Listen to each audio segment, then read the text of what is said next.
my opinion, the Bramble is one of the all-time classic cocktails. It's a firm favourite in my cocktail masterclasses. I do prefer when we use a classic juniper forward gin. However, when the cocktail masterclasses play about with some of the flavoured gins that I take along, I often think with a few tweaks, they have got the makings of a great cocktail. So that's what we're going to be doing here today. As I said, I firmly believe the original doesn't need playing with. But if you were going to play with it, it might look something like this. So the first thing I want you to do after you finish watching this video is go and make yourself an original Bramble if you've never tried the cocktail before. Make it to the original spec, don't over sweeten it, and I promise you, I think you'll fall in love with the cocktail. Now, it would be very easy for me to go down a flavoured gin route here, or even a flavoured vodka route to be fair, but a flavoured gin route. But my big point that I want to get across, it doesn't matter what brand of flavoured gin that I've used, and I've used loads over the years. Whenever I go pour them, I always lose the big, bold juniper notes that you kind of want for the gin. Now, I'm openly and honestly, I'm not the biggest gin fan in the world, but some of these cocktails really do suit that juniper seasoning. All right, that's kind of why you use gin in cocktail. Gin is just flavoured vodka, it's juniper flavoured vodka. Yes, you might think with the flavours that I've got coming out here, you might think, well, I'm just going to buy that gin. But the whole point I'm trying to get across to you is that actually, if you do use a flavoured vodka, I think it's a flavoured gin, it's a detriment to the actual cocktail.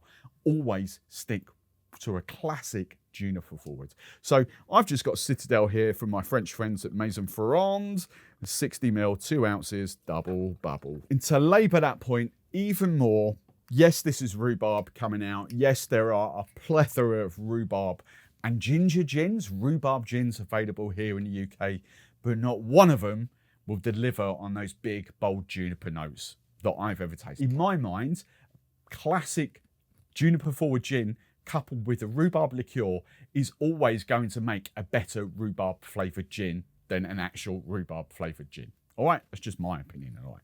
So what I'm going for this is half an ounce, 15 ml Giffard rhubarb liqueur. Now you might think the obvious way to go here now would be ginger, but no, I'm not, because I stumbled across this combination last year sometime. Chocolate and rhubarb works very, very, very well. All right, so I've just got Giffard's white cacao here. Don't want much of it, 10 ml. And this isn't actually that sweet of a liqueur. We are super lucky here in the UK. We've got some amazing brands that make 100% juices. My money is like firmly with Barman these days. So 30 ml, oh, I'm upside down, 30 ml, 1 ounce of lemon juice. Now, because I have got a little bit of sweetness in there, or extra sweetness, I should say, from those liqueurs, I am dialing the sweetness of the syrups, the sugar, back slightly, just to 10 ml. Normally it would be 15 ml, but just dialing it back slightly. And even then 15 ml, depending if you go heavy-handed on the creme de mure that's coming, might be a bit too sweet. But so I'm dialing this back, but I'm going to split it.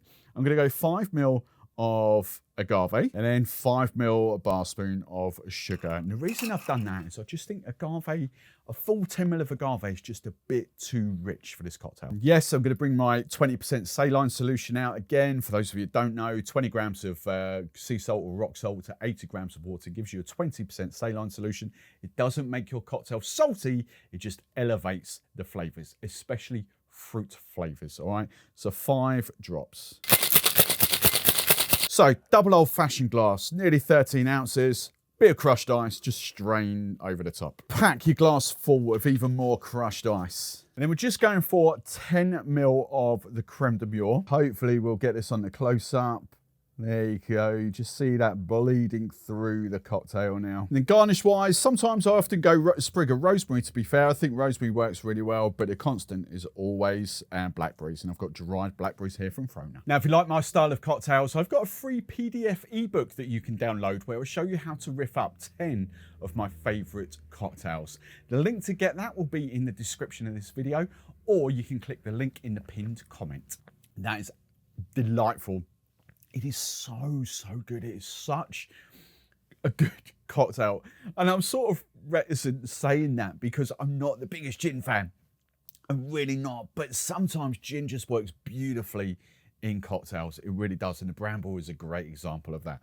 This cocktail, it is those big, bold juniper notes that you do not get from a rhubarb flavoured gin.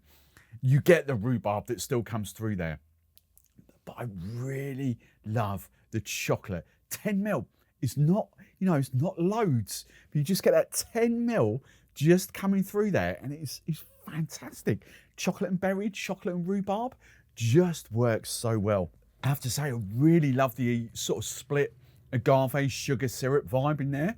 You definitely don't mistake there's agave in there. You've got that sort of richness from the sweetness.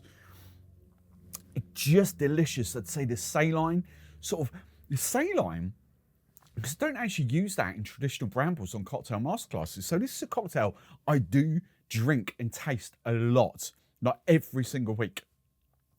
And what I can tell you from that saline is just really elevating and making those that blackberry notes from the creme de mure more juicy, more tasty. And that is exactly the same liqueur that I've used for months and months and months and months.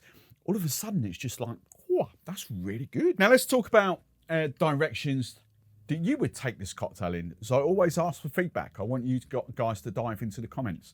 I'll flash the recipe that I've just used here along with the original recipe up on screen. Take that.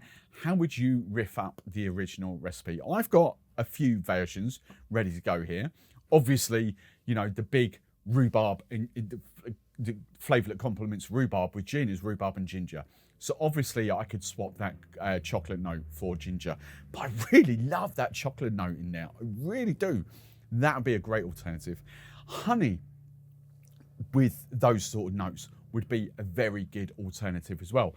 Another one, if you want to go floral note, elderflower and blackberry, again, works really well. But as I always stress, I really do believe you do need a big, bold, punchy juniper forward gin to make all those happen. However, the one thing I am going to do, because I know this flavour works really, really well, complements this, is these fig and fennel bitters from Ms. Better's Bitters. Is that round the right way? There we go. There.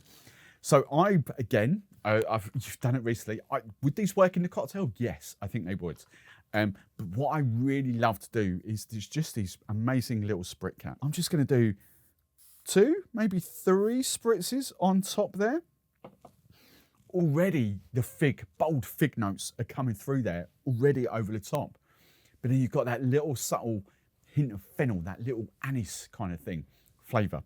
And it really goes, that isn't going to bleed into the cocktail, but as you always say, you will, the first thing that hits you is the aromas.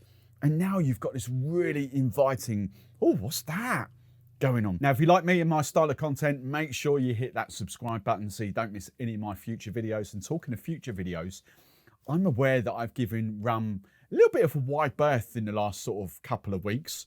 We're back to rum next week because I'm going to take on the zombie.